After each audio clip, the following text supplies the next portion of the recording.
जय जगन्नाथ सांगमानी आपण मानकर prior YouTube channel let's learn Odia को स्वागत। तो यही फटोचित्रटी जो भाई कि आपने देखा पाँच आमर विद्यालय और गणशिक्षा विभाग गोटे बैठक बसी अच्छी सेठारे गतकाली कौन सब डिस्कसन होती आपण को सविशेष तथ्य प्रदान करी। तो आपण गोटे खुशी खबर रही अच्छी जो भाई कि मुझे पूर्व भिडियो आपको कही जेटी रिलेटेड गोटे बड़ अपडेट आपण आसवाक जाऊँगी। तो सी अपडेट आज आसी पहुँची जाइए। तो आपड़ी फटोचित्रटी देखूँ ये जो बैठकटी बसी सहित सीएमओ ओडिशा सी ऑफिशियल ट्विटर अकाउंट रे से माने शेयर करछंती। तो से कौन शेयर कर देखो यही बैठक में राज्य विद्यालय गणशिक्षा श्री नित्यानंद गंड मुख्य शासन सचिव आमर मुख्यमंत्री प्रमुख सचिव अर्थ विभाग प्रमुख सचिव आ विद्यालय आ गणशिक्षा सचिव ओसेपा निर्देशिका विभाग वरिष्ठ अधिकारी माने एठारे उपस्थित थिले एवं यही उपस्थित रही से माने कौन सब निष्पत्ति ग्रहण करिसंती से विषय में आम सविशेष आलोचना करबा आगकू। तो आपण माने जो भली जानती जे हमर गत दिन गुड़िकरे प्राथमिक शिक्षकों को नियमित करने जो प्रचेषा चलता जो प्रयास चलता ताहार काली अंत घटी से बैठक में एवं से बैठक में ये निष्पत्ति नि नियमित हेब स्कीमेटिक शिक्षक अर्थात जो मैंने बर्तमान आम रेगुलर टीचर होइकी रही तो से आमर जो दरमाटा रही अच्छी ताहा आमर रेगुलर स्केल रे मिलिबो एवं जो पूर्वर जूनियर टीचर हो रही आपण केते 11,100 समथिंग मिलूला। तो ताहा किछि दिन मध्य आपण मानक रेगुलर हो जाय पारे माने सीएम जहाँकि ऑफिशियली को डिक्लेयर करदेवे।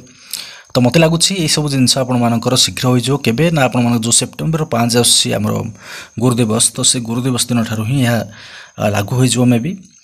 तो congratulation all the junior teachers ता सहित आमर आग को हेबाक जाउथिया जूनियर टीचर मान कंग्रेचुलेसन्स ता सहित आपण माने देखा पाउथे दशम श्रेणी पर्यंत सब पिला मागणा पाठ्यपुस्तक बंटन करा जिवो। तो आम आरटी एक्ट 2009 अनुसार आमर गोटे नियम रही जे आमर सेक्शन 26 अनुसार आमर प्रत्येक वर्ष प्राथमिक शिक्षक को नियोजित कर जहाँकि हेबा निहात रूपे आवश्यक। कारण आपण मैंने देखिपे जे प्रति वर्ष केते आमर माने प्राइमरी टीचर बाहर किंतु ता अनुसार ता तुलन आमर शिक्षक नियुक्ति हो पार नहीं। जदि बर्तमान आम आलोचना करवा जे बर्तमान केते परिमाण पोस्ट बाहर तो आप देखिपे सर्वमोट 44,493 गोटे पोस्ट रही अच्छी खाली वैकेंसी रही अच्छी। ता सहित आमर जो शिशु सेविका तो सेटा इनक्लूड रही अच्छी।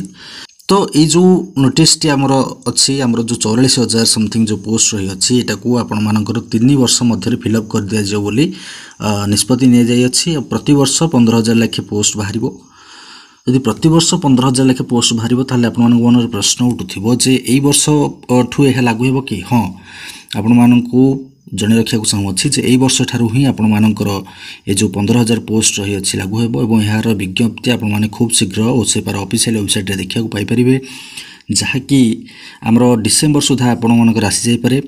तो सेति पई आपण मानकू एबे ठारू जदि आप माने प्रिपेरेसन स्टार्ट करना तो एबे ठारू ही आपण मानकर प्रिपेरेसन पूरा स्टार्ट कर दियंतु।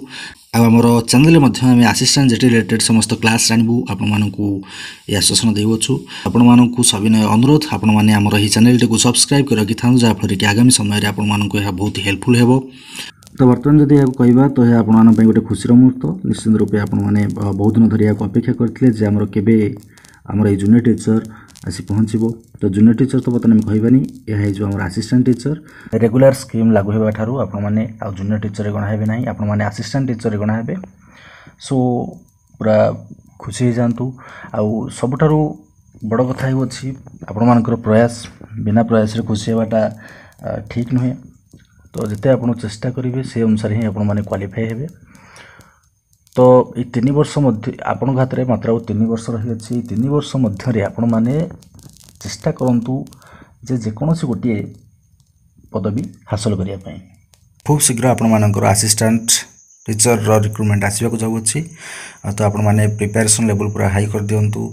देखो कंपटीशन लेवल एमती भी बहुत बढ़ी अच्छी। तो आपण मानकर प्रयास जमी माने कमी न रही जाए तो आपण माने पूरा चेष्टा करंतु केमती भलरे पढ़ी सब विषय माने सीडीपी पेडागोजी जहाँ भी सब रही अछि सब जिन को कवर अप करंतु निजक पूरा एते हाई लेवल रो पूरा कर दियंतु जे जेमते कि अन्य पिलांग सहित कंपटीशन करिया पे आपण मानकु इजी रहइबो।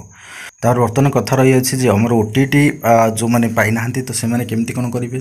तो ओटीटी देखंतु सियोर शॉट आपण मानकर ओटीटी बाहरिबो। ओटीटी हमर जूनियर टीचर पूर्व निश्चित रूप बाहरिबो। आपण माने व्यस्त विरत होंतु नै जो ओटीटी क्रैक कर नाहंती से माने निश्चित रूप ओटीटी क्रैक करिवे से माने गोटे चांस मिलिबो। किंतु आपण माने देखि पारथिबे एसओटीटी जोटा कि बारंबार बारंबार माने ताको घुंचाइबार लागि अछि। तो ओटीटी रो बाहरिबार चांस जदि बा बहुत रही अछि तो फास्ट ऑफ ऑल से तांकू माने कोन करिवे ना एसओटीटी को फास्ट कंडक्ट कराइबे तापर जाय कि ओटीटी को बाहर कराइबे। किंतु आपण मानकर जूनियर टीचर पूर्वरु बा जोटा हम कहू असिस्टेंट टीचर पूर्वरु आपण मानकर निहाती रूपे ओटीटी बाहरिबो यह ग्यारंटी सहित आम कहीपर। ता सहित रही अच्छे आपण मानकर एसएसडी रो जो हमरो माने ऑब्जेक्शन जोटा थिला हमरो फिलअप करिया पई तो ता गतकाली हमरो समाप्त हो जाय अछि।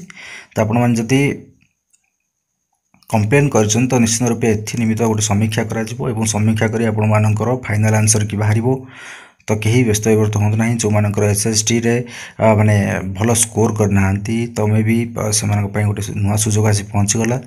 तो आशा करी आज भिडियोटी में आपको सविशेष तथ्य प्रदान करी। जदि आपको भिडियोटी भल लगी तो निश्चित रूप भिडियोटी को लाइक करने सहित चैनल को सब्सक्राइब कर पाखे बेल आइकन को प्रेस कर दिंतु एवं कमेंट में मतामत को प्रकाश करूँ।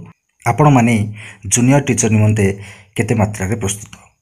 तो जदि बा प्रस्तुत नहांती तो समय वर्तमान भी माने बीती जाए नहीं समय आसुचे तो एबे भी एबेठारू आपण माने निजर प्रयास जारी रखु निश्चित रूप सफलता मिलिबो। 3 वर्ष मध्य जेकोसी वर्ष मध्य आपण माने यह को क्रैक करि परिबे। मो कहबा मतरे आपण माने एई वर्ष ही लागि जानतु एई वर्ष ही समस्ते पाया पे चेष्टा करंतु। सो आई थिंक आज भिडियोटी आपण मानकु हेल्पफुल हेतिबो।